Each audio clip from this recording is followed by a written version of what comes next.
Hello, traders and investors. It's Rod with POW Group. Welcome back on the Pursuit of Wealth for a daily market recap. Today's a recap for Monday, June 14th. And in today's video, we're going to do the MJ sector review all in one. And we're going to be discussing as the topic of the day, HEXO's atrocious earnings from this morning. I know a lot of people were expecting a lot better, especially with being Monday morning before market open. But we had some bad news and we'll go over that in detail. So things aren't looking so up at HEXO today. They're actually looking quite down, and the share price was reflective of that. But to be honest, wasn't as big of a bloodbath as I expected. If we would have ran a little bit more into those earnings, we could have potentially saw a sell-off of about 15-20%. But I think because we didn't run that hard into earnings, it didn't see as much of a hit. So before we jump in, make sure to smash the like and subscribe to the channel. And I'll run through some news and events. There wasn't a whole lot to go over today, but I'll put some timestamps in the description below. And as we normally do, we'll go over the broader market and then we'll look at the MJ space. So just as another reminder, make sure to go check out the HEXO Plus Investors Group on Facebook. It's absolutely free. So you got absolutely nothing to lose. And like I said, that's a group that I manage and I'm a part of as well. So I highly encourage you to go check that out.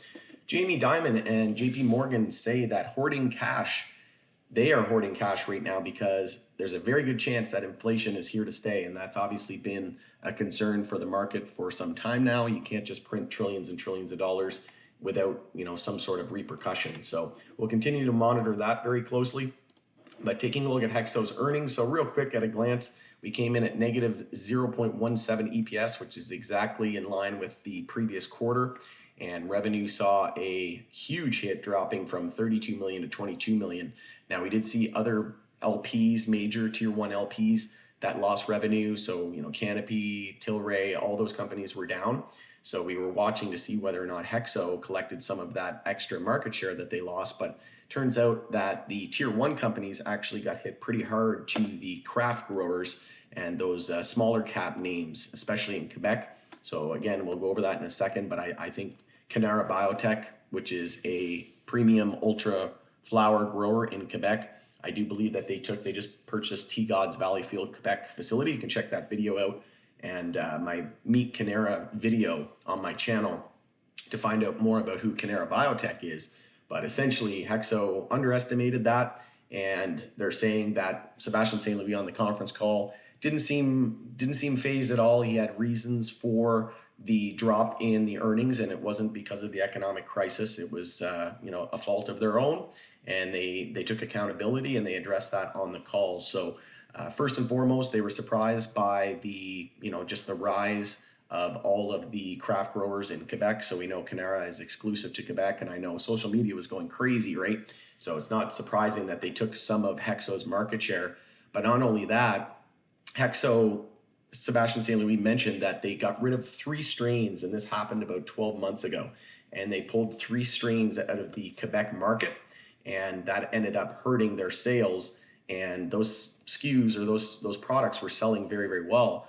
And they're looking back, it might have been a mistake, but they are, staying the course. They also had some issues with their hash where it was only coming in at 22% and competitors were coming in with 26 and close to 30. So they said that they've gone through some revamping of that and are going to be offering around 30 to 45%. So they are, taking the reins, taking the bull by the horns and realizing that it was a couple of mistakes that they had made. There was also a levy tax from the Canadian government that needed to be paid as well, so that hurt. But essentially ended up with like a $10 million loss and with 10 million less in revenue. So not the end of the world. EPS was terrible, and like I said, huge miss on revenue. And stock didn't plunge that much today, considering everything that the size of that miss, right?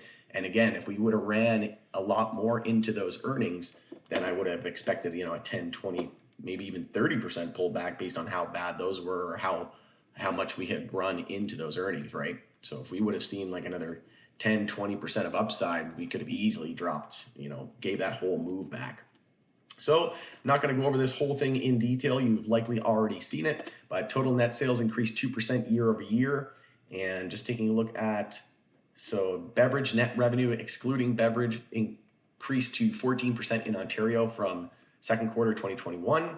Maintained number one position in the beverage category. I believe it was 46%. So total net sales declined 10.2 million from the previous quarter. Total net loss remained flat as compared to the previous quarter, and working capital remained strong at 182 million, with 194 million of cash on hand as of today.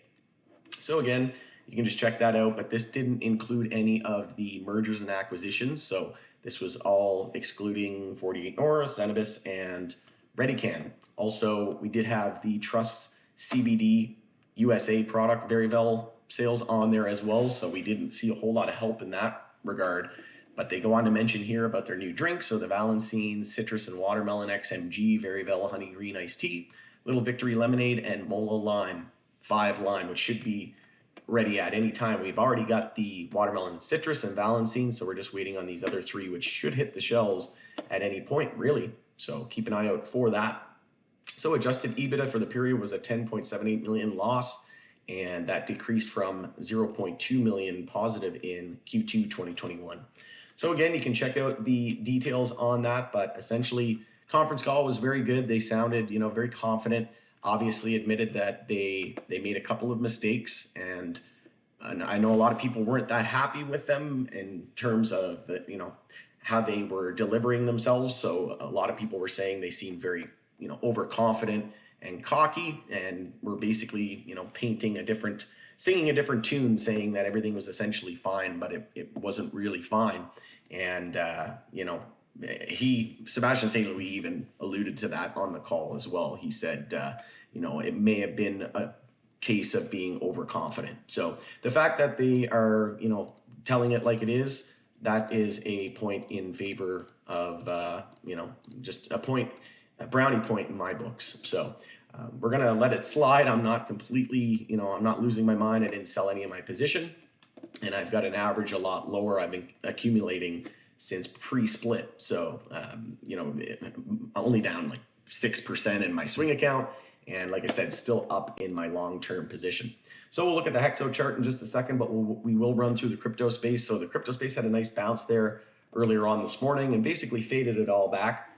And that was because we got above key resistance on Bitcoin at 40,900. We only got over it by about $100 though. So we had 41,076, and then we started to pull back. So we are getting over EMA 12 and EMA 26. And this is the first time we've got over EMA 26 since the pullback from 60,000. So a close over EMA 26 at 38,905 would be bullish today. So moving on to SPY. So SPY had a face ripper of a rally there into the end of the day. We went from the low of the day straight into a new high of the day, an all-time high, daily record close. So we have a new all-time high set at 425.37, and we're sitting at 425.24. So we are down just a tiny bit here after hours, but essentially flat. So we still have no daily consolidation for the last 4 days in a row. We do have support here at 420.32 and then 416.28, but we're still in a daily uptrend. Volume waning a little bit here on the bull side, but still not quite daily overbought. So it looks like we could still see some room and closing near the high of the day. So likely going to see more upside in my opinion tomorrow. The dollar is a daily inside bar, and we're still maintaining the daily uptrend here as well. So we're going to be watching that correlation to see whether or not it gains any more momentum and strength, and see how that affects the broader market. IWM bounced on the daily today, but ended up pulling back within yesterday's range. And QQQ was leading the market higher today. So the tech sector is breaking out to new all-time highs, and that is the reasoning behind SPY's new all-time highs. We did see a lot of rotation. So we saw SMH, semiconductors, tech sector very strong today, and the financial sector was extremely weak today. So confirming a daily downtrend on the financial sector, and we closed below the EMAs. And if you've been watching this channel for a while now, I've been saying that the XLF financial sector has been very correlated to the MJ space, and the MJ space was down quite a bit today as well. So still seeing that correlation with SPY at all-time highs. We're tracking more of the financials, so you got to be watching that in my opinion. Taking a look at oil, we bounced on the daily again today, and the strength continues. I mean, we have a lack of resistance. Once we got over 70, we had a lack of resistance till 76.88. So that wasn't, that was kind of to be expected. And taking a look at the metals, so silver managed to close over EMA 12 here on the daily, but consolidating. and gold closed below EMA 26. So we had a bit of a shift today where silver has been seeing more relative strength to gold, and gold actually confirmed a daily downtrend here with a lower high and lower low, but didn't see much follow through. So that means we are consolidating on the weekly, and we knew we were due for weekly consolidation at some point on gold, but we are bouncing here off EMA 12 at 1841. So at this point, still in a weekly uptrend, still extremely healthy, and we're just seeing weekly consolidation that we knew that was going to come eventually. Biotech sector bouncing on the daily as well, but a little bit of an upper wick there. Energy sector was weak today, but managed to close above EMA 12, and the healthcare sector was bearish, and then last week kind of shocked everybody when it changed the daily trend there midweek, and here we are with a daily inside bar breaking bearish. So brief consolidation on the daily, but closed at the high of the day, and at this point it's just a brief higher low, and bulls are buying the dip. So daily uptrend still intact, no major red flags there. We'll just run through some individual tickers here. So EDR, CLOV, and OPK led the decline today. And on the bull list, we had AMC, Riot, and Coinbase. And we saw quite a bit of mixed bags, right? So a lot of tech names did really well today. But in terms of MJ, there was a lot of red out there today. So taking a look at the Canadian space, we had NSB, HEXO, KBEV leading the decline. And on the bull list, we had XTRX, PWR, and RIV. On the American side, we had KBEV, MMEN, and TerraSend leading the decline. On the bull list, we had BEV, BioHarvest, and Planet 13.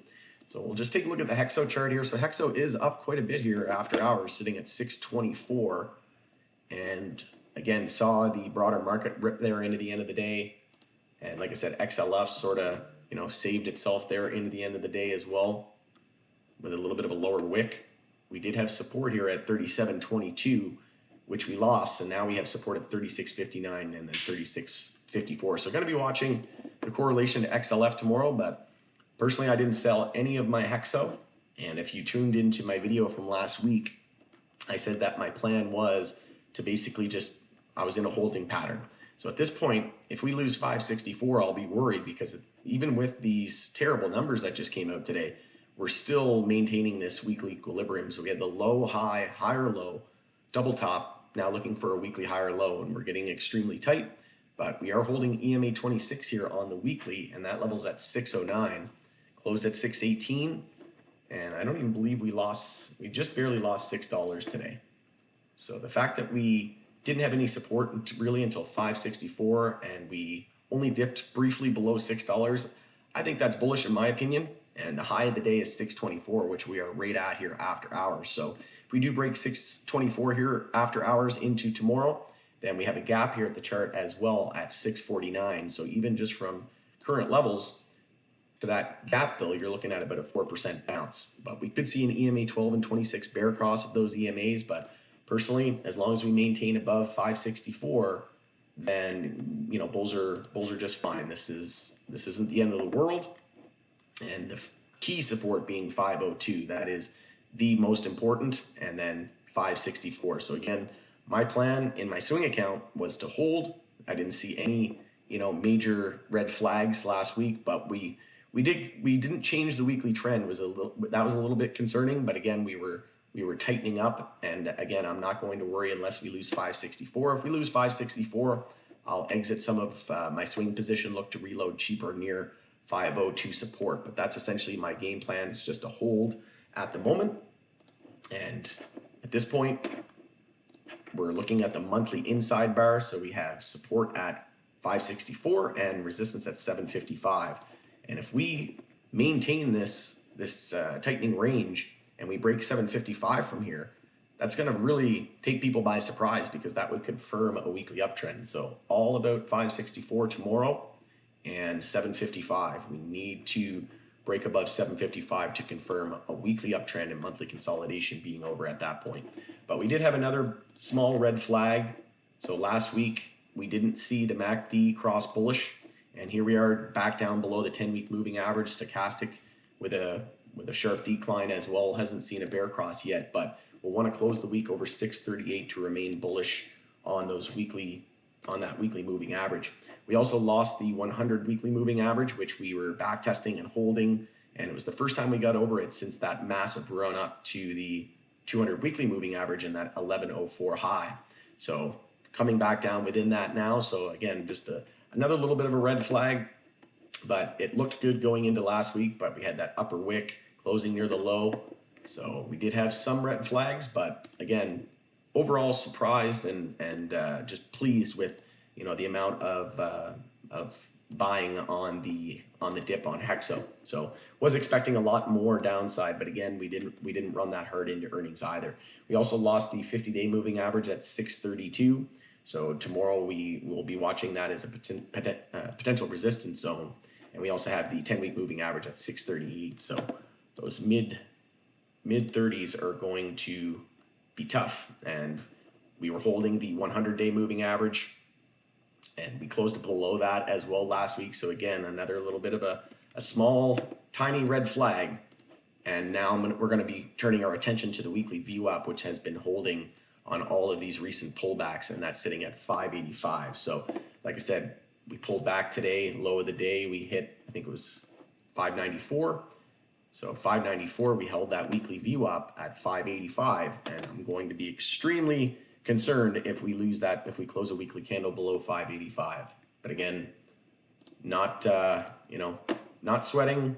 I'm in this for the long haul, still extremely bullish on HEXO long term.